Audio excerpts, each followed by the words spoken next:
Income statement ऐसी report को कहा जाता है जो बिजनेस के प्रॉफिट या लॉस के बारे में बताती है। ये बुनियादी तौर पे सालाना बेसिस पर बनाई जाती है, यानी हर साल की इनकम स्टेटमेंट अलग अलग बनाई जाती है। फॉर एग्जाम्पल 2009 की इनकम स्टेटमेंट अलग होगी, 2010 की इनकम स्टेटमेंट अलग होगी। 2009 की इनकम स्टेटमेंट ये बताती है कि 2009 के साल के दौरान बिजनेस ने प्रॉफिट किया या लॉस किया, और किया तो कितना किया। लिहाजा इनकम स्टेटमेंट सिर्फ एक साल का अहाता करती है। तो इसमें लेफ्ट साइड पे एक्सपेंसेस रखे जाते हैं, यानी उस साल के दौरान होने वाले तमाम खर्चे रखे जाते हैं जो बिजनेस के लिए किए गए, और राइट साइड पे तमाम इनकम्स रखी जाती हैं जो बिजनेस के फायदे के बारे में बताती है कि बिजनेस को ये फायदे हुए और इस जरिए से कैश आया या प्रॉफिट आया या पैसा बचा। तो ये इनकम स्टेटमेंट का फॉर्मेट होता है। तो उल्टे हाथ पे अगर हम नोटिस करें, बिजनेस के खर्चे लिखे जाते हैं।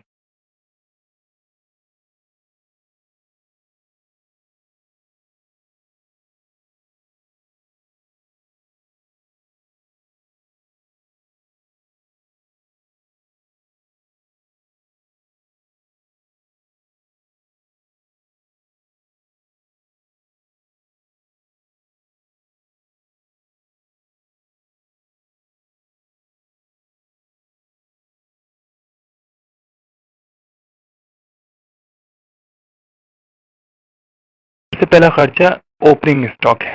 ओपनिंग स्टॉक उस माल को कहते हैं जो बिजनेस में पहले से लगा दिया गया हो।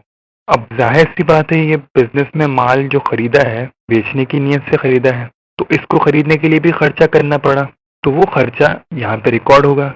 लेफ्ट साइड पे ओपनिंग स्टॉक यानी स्टॉक इन बिगिनिंग रिकॉर्ड किया जाएगा, लिखा जाएगा। ये डेबिट होगा क्योंकि ये भी एक एक्सपेंस है।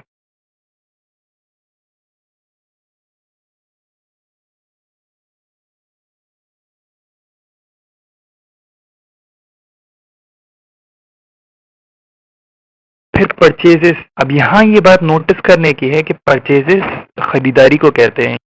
इस साल के दौरान जो माल खरीदा गया बेचने की नीयत से खरीदा गया, यहाँ परचेजेस कैश की बेस पे की हैं, यानी माल खरीदा गया और कैश अदा कर दिया गया, वो परचेजेस भी इसमें शामिल होंगी। और माल खरीदा गया लेकिन कैश अदा नहीं किया गया, बल्कि कर्जे पे माल यानी क्रेडिट पे माल खरीदा है और सप्लायर को ये कह दिया कि भाई पैसे बाद में अदा कर देंगे, और लायबिलिटी इनकर कर ली, तो ये क्रेडिट परचेजेस कहलाती हैं। तो क्रेडिट परचेजेस भी इसमें शामिल होंगी, यानी कैश परचेजेस क्रेडिट परचेजेस दोनों इसमें आती हैं। लेकिन इसमें सिर्फ बेचने की नीयत से खरीदा गया माल ही इंक्लूड किया जाता है, एसेट्स की परचेजेस नहीं शामिल की जाती। क्यों? क्योंकि एसेट्स लंबे अरसे का फायदा देते हैं, सिर्फ एक साल का फायदा तो नहीं देते। तो उन पे किया गया खर्चा एक्सपेंसेस नहीं बल्कि एक्सपेंडिचर कहलाता है या कैपिटल एक्सपेंडिचर कहलाता है, और वो बैलेंस शीट का आइटम बनते हैं। जबकि इनकम स्टेटमेंट के आइटम, जैसा कि आपको बताया गया, कि सिर्फ इस साल के दौरान होने वाले खर्चे बताएंगे, उन चीजों पे खर्चे बताएंगे जो इस साल के दौरान किए गए, ऐसी चीजों पे जिनके फायदे भी इस साल के दौरान यूटिलाइज किए गए यानी इस्तेमाल किए गए।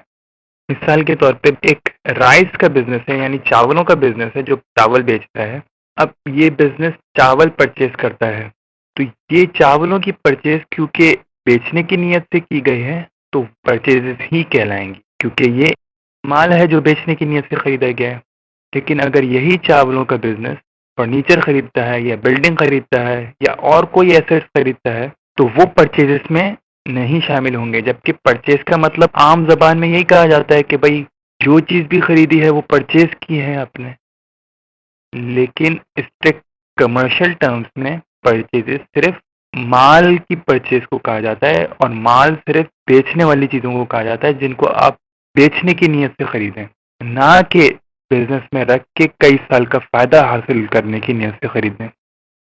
वो परचेजेस नहीं कहलाती जो कई साल का फायदा हासिल करने के लिए खरीदी जाएं, वो चीजें एसेट्स कहलाती हैं और वो बैलेंस शीट में जाती हैं। यहाँ परचेजेस सिर्फ बेचने की नीयत से खरीदा गया माल ही शामिल किया जाएगा।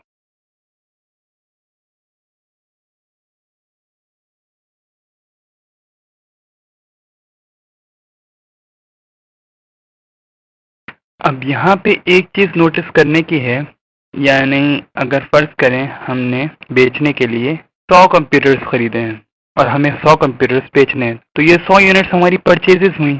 लेकिन चूंकि चंद यूनिट्स यानी चंद कंप्यूटर्स इनमें से सब स्टैंडर्ड थे या अच्छी क्वालिटी के नहीं थे, तो हमने इनको वापस कर दिया।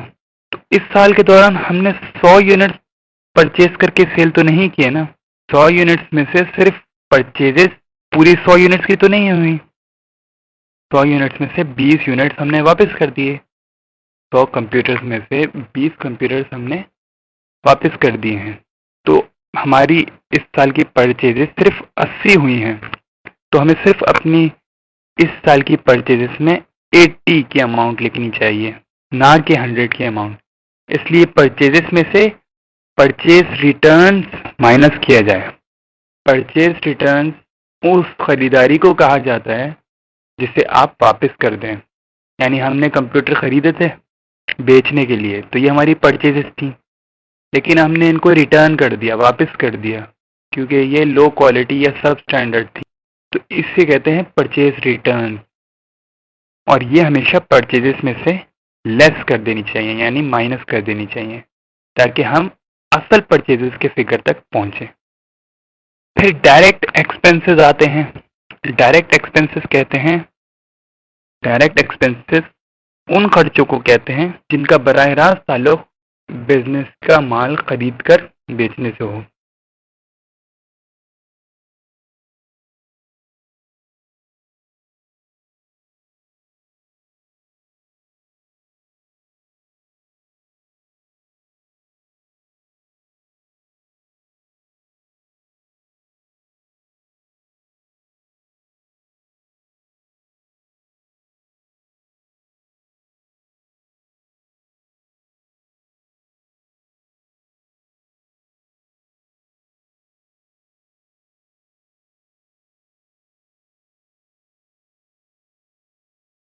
जैसे वेजेस यानी दिहाड़ी जो मजदूरों को दी जाती है,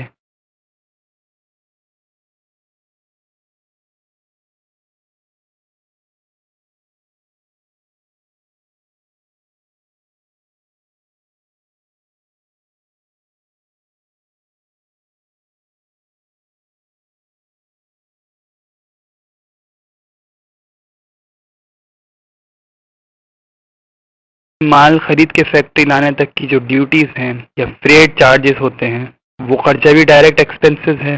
फिर कैरेज इन होता है, माल को परचेज करके अपनी ऑफिस तक या फैक्ट्री फ्लोर तक लेकर आना।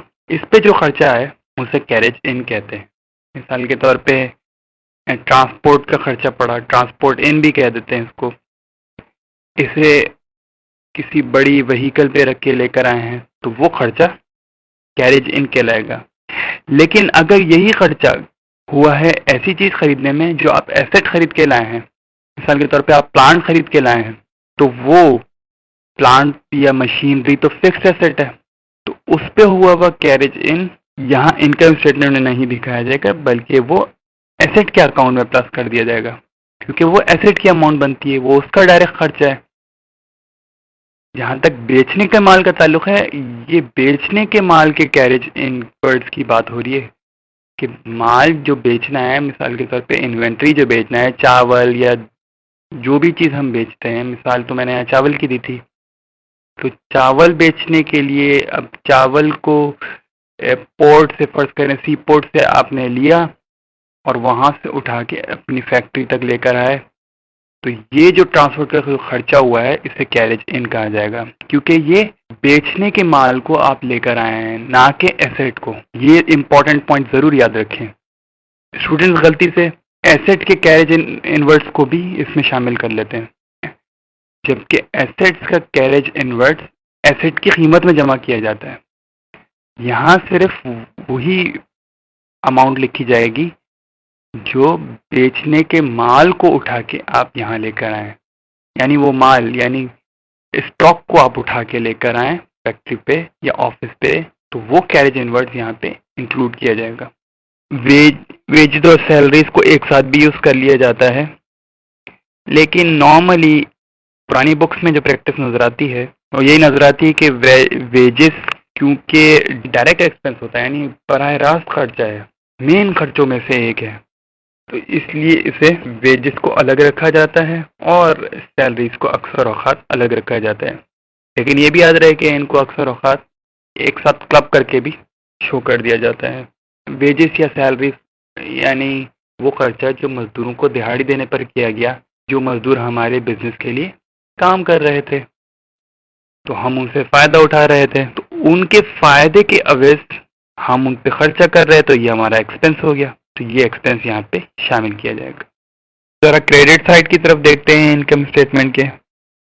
क्रेडिट साइड पे वो आइटम्स रखे जाते हैं जो बिजनेस में पैसा आना जाहिर करते हैं, किसी भी प्रॉफिट के थ्रू पैसा बिजनेस में आए, किसी सेल्स के थ्रू यानी चीजें बेचें आप, पैसा बिजनेस में आए, तो ये सारे तरीके से जो बिजनेस में पैसा आता है या बिजनेस को फायदा पहुंचता है, ये सारा क्रेडिट में रिकॉर्ड किया जाता है। सेल्स पहला आइटम है, इसमें सिर्फ बेचने का जो माल है उसकी सेल्स रिकॉर्ड की जाती है। अगर आपने फिक्स्ड एसेट सेल कर दिए हैं वो यहाँ पे रिकॉर्ड नहीं किए जाएंगे, क्योंकि फिक्स्ड एसेट अपने बेचने की नीयत से थोड़ी खरीदे, वो आपने इस्तेमाल करने की नीयत से खरीदे थे। यहाँ पे आप अपनी जो बेचने की नीयत से खरीदी चीजें हैं सिर्फ उनकी सेल्स बताएंगे कि वो कितनी बिकी है। अगर वो 10,000 रुपए की बिकी है तो वो 10,000 की यहाँ पे लिखेंगे आप, ना कि आप ये लिख दें हमारी बिल्डिंग 12 करोड़ की बिल्डिंग बिक गई, उसकी भी तो सेल हुई है, वो अब वो बिल्डिंग भी तो सेल आउट हुई है, लेकिन उसकी सेल यहाँ पे इंक्लूड नहीं की जाएगी। यहाँ पे सेल सिर्फ मर्चेंडाइज आइटम की जाएगी, चाहे वो सेल कैश सेल्स हो या क्रेडिट सेल्स हो। कैश सेल्स मतलब आपने माल बेचे यानी गुड्स बेचे, उसके बदले आपने कैश लिया, ये कैश सेल्स है। क्रेडिट सेल्स ये है कि आपने माल बेचा, उसके बदले कैश लिया ही नहीं, बल्कि आपने कहा कि भाई 2-3 महीने बाद अदा कर दीजिएगा हमें, यानी आपने अपने कस्टमर्स को अपना मखरूज बना लिया, वो आपके डेटर्स बन गए, अब वो आपको पे करेंगे और वो आपकी अकाउंट रिसीवेबल बन गए कि आप उनसे पैसा लेंगे। तो किसी भी हाल में अभी पैसा नहीं आया तो कोई मसला नहीं है, पैसा कभी न कभी तो आ ही जाएगा, तो सिर्फ ये वाली सेल्स यहाँ पे इंक्लूड की जाएगी, जो कैश सेल्स हो या क्रेडिट सेल्स हो जो एसेट्स की सेल ना हो बल्कि गुड्स की सेल हो।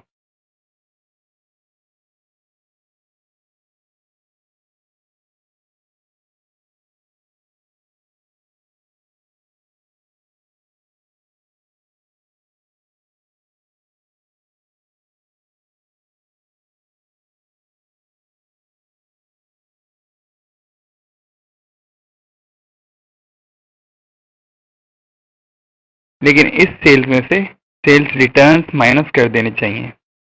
सेल्स रिटर्न्स कहते हैं कि आपने कोई चीज बेची, यानी बिजनेस ने कोई चीज बेची, उसके बदले आपको कैश मिलना चाहिए था, लेकिन हुआ ये कि कस्टमर्स ने कहा कि भाई हमें ये चीज नहीं चाहिए, हमें कोई और चीज चाहिए थी, या ये हम गलत समझे, या ये कि आपकी चीज सब स्टैंडर्ड है और वो वापस करके चले गए, तो हम उसे तो सेल्स नहीं कह सकते, हम वो तो माइनस करेंगे इसमें से।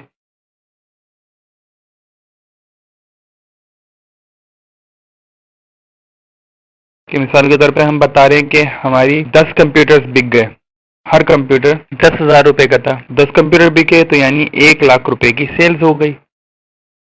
10 कंप्यूटर्स बिके, हर कंप्यूटर 10,000 रुपए का था, यानी 1 लाख की सेल्स हो गई। लेकिन उनमें से एक कस्टमर वापस आ गया, उसने कहा नहीं भाई आपका ये कंप्यूटर अच्छा नहीं है, और वो हमें रिटर्न करके चला गया, तो ये सेल्स रिटर्न कहलाती है कि बिजनेस में सेल आउट की गई चीज वापस आ जाए, कस्टमर उसे रिटर्न कर दे, तो इसे सेल्स रिटर्न कहते हैं।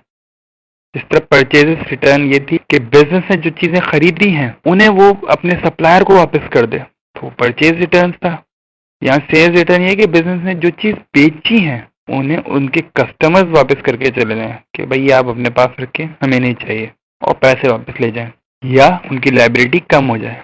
अगर उन्होंने क्रेडिट पे लिया था तो उनकी लायबिलिटी खत्म हो जाए और वो हमारे डेटर्स ना रहें।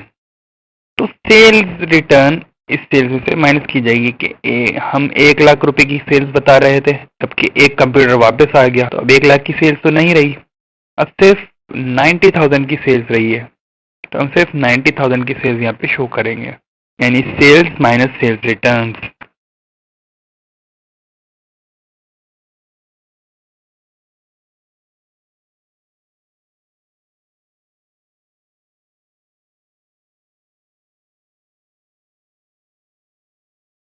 एक और आइटम है स्टॉक एट एंड, या इसे क्लोजिंग स्टॉक भी कहा जाता है या क्लोजिंग इन्वेंट्री भी कहा जाता है। इसका मतलब है कि हमने जो माल खरीदा था, यानी स्टॉक जो खरीदा था, तो इस साल तमाम जो स्टॉक खर्च हो गया, तो वो तो हमारा एक्सपेंस हो गया, वो हमारा खर्चा हो गया। वो इस साल खरीदा गया था और निकल भी गया, बिक गया, तो वो खर्च हो गया, उसका फायदा हमने कमा लिया, उसको बेच के हमने उससे ज्यादा पे बेच दिया, प्रॉफिट मार्जिन रख के बेचा है, तो कुछ ना कुछ सेल फायदा हो गया होगा। लेकिन जो खर्चा हो गया वो तो हमने डेबिट में रिकॉर्ड कर लिया, तो वो तो खर्च हो गया, और खर्च हो गया इसलिए एक्सपेंसिव साइड पे लिख दिया हमने। लेकिन जो खर्च नहीं हो सका और एंड में रह गया, बिकने से रह गया, यानी सेव रह गया, तो ये हमारी सेविंग है, यानी फायदा है। और हम तो समझ रहे थे कि सारा का सारा स्टॉक बिक गया, हम उसे खर्चे में डाल रहे थे, डेबिट कर रहे थे, लेकिन पता चला कि कुछ स्टॉक रह गया है, बच गया है, तो इसलिए जो सेविंग हो गई है, तो ये एक तरह का फायदा है। क्यों? क्योंकि ये कुछ माल है जो हम बाद में बेच सकते हैं, अभी तो ये बिकने से बच गया, तो अब ये सेविंग है। तो हर तरह की जो बचत है या जो फायदा है, तो क्रेडिट साइड पे लिखा जाता है। जितने भी रुपए का स्टॉक बच गया है एंड में, वो क्रेडिट साइड पे दिखाया जाएगा, क्योंकि ये सेविंग है। और हर तरह की सेविंग या इनकम या प्रॉफिट वो क्रेडिट साइड पे दिखाया जाता है। इस एंडिंग स्टॉक या क्लोजिंग स्टॉक या स्टॉक एट एंड जो इसे अक्सर कहा जाता है, इसे भी क्रेडिट साइड पे शो किया जाएगा।